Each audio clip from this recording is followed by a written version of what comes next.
काय वाटतं?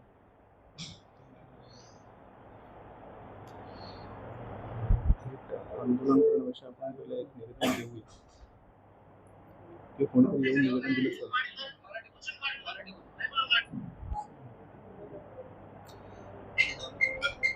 नमस्कार, जय महाराष्ट्र. मी गोवर्धन देशमुख. आज मराठी एकीकरण समितीमार्फत आम्ही सर्व शिलेदार, शिष्टमंडळ खरं तर 2 दिवसापासून आपण जे पाहिलंय एक आपल्या नवी मुंबईच्या शिलेदाराबरोबर मुंबई सेंट्रलमध्ये एक घटना घडली.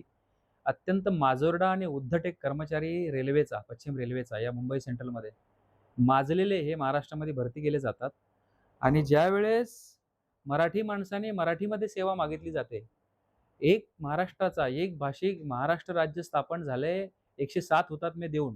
त्या महाराष्ट्रामध्ये माझ्या मुंबई सेंट्रल स्टेशनवरती माझ्या मराठी ग्राहकाला या रेल्वेचं तिकीट मागण्यासाठी किंवा रेल्वेची माहिती विचारण्यासाठी मराठी बोलण्यास मनाई आहे.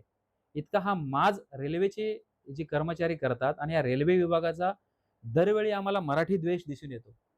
म्हणजे 2024 मध्ये नालासोपाऱ्यामध्ये टीसीने एका मराठी आमच्या प्रवाशांनी त्यांना माहिती विचारली आणि मराठी बोलण्यास आग्रह केला, तर त्याच्याकडून लेखी माफीनामा घेतला आणि त्यावेळेस आम्ही डी-आर-एम साहेबांना भेटलो होतो.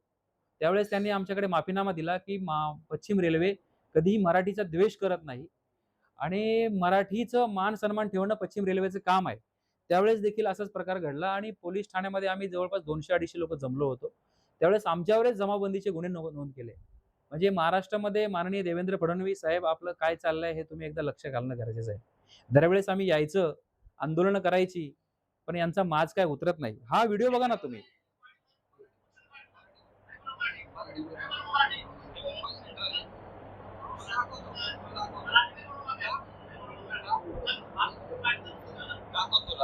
नाही बोलूंगा मराठी क्या करने का कर. हा जो माजोर्डा कर्मचारी म्हणतोय माझ्या मराठी ग्राहकाला, महाराष्ट्रामध्ये मुंबई सेंट्रलमध्ये मराठी प्रवाशांनी प्रवास करू नये का? हा कोणत्या प्रकारचा माज आहे?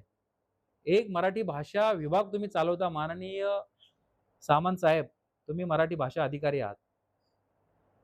ह्या राज्यामध्ये कायदा सुव्यवस्थेची परिस्थिती निर्माण होते. दरवेळेस आम्ही यायचं, कोणाला तरी मारहाण करायची, असा तुमचा उद्देश आहे का? कायदा सुव्यवस्थेची परिस्थिती कोण बिघडवतंय? बरं या ग्राहक प्रतिनिधी म्हणून लोकांना रेल्वेची माहिती, रेल्वे गाड्यांची माहिती देण्या इतपत आमची ऐपत नाहीये का? आमची लायकी नाहीये का ती नोकरी घ्यायची मराठी माणसाची?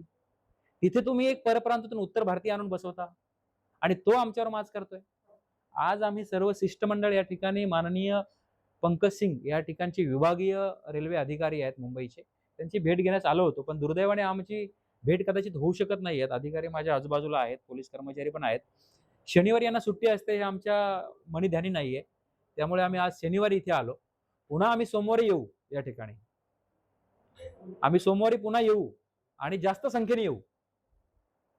तुम्ही सोमवारपर्यंत हा जो माजोर्डा कर्मचारी आहे, याचं निलंबन केल्याचं पत्र जर मीडियाला आणि आमच्यापर्यंत पोहोचवलं नाही, हा जो माजोर्डा आहे हा माजोर्डा, याचं निलंबन जर तुम्ही केलं नाही, तर आम्ही काय हैदोस सोमवारी घालू शकतो?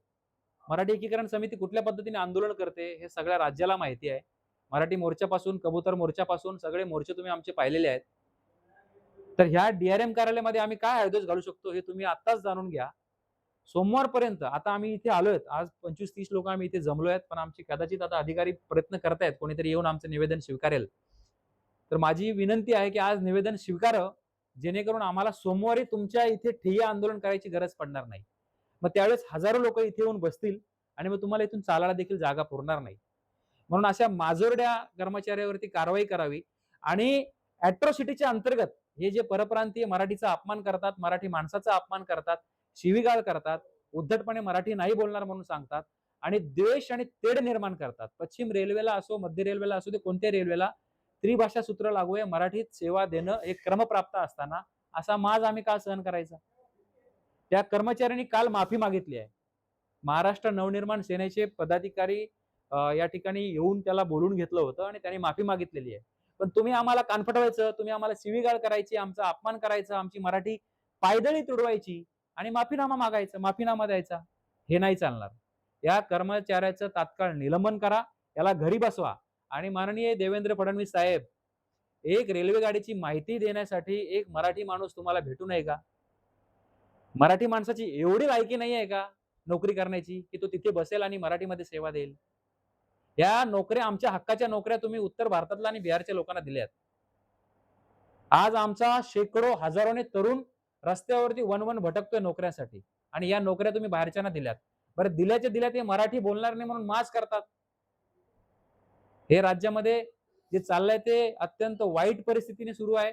याचा एक दिवस उद्रेक होणार आहे आणि मराठी माणूस या राज्यामध्ये काहीतरी वेगळी क्रांती घडवेल असं मला वाटतंय.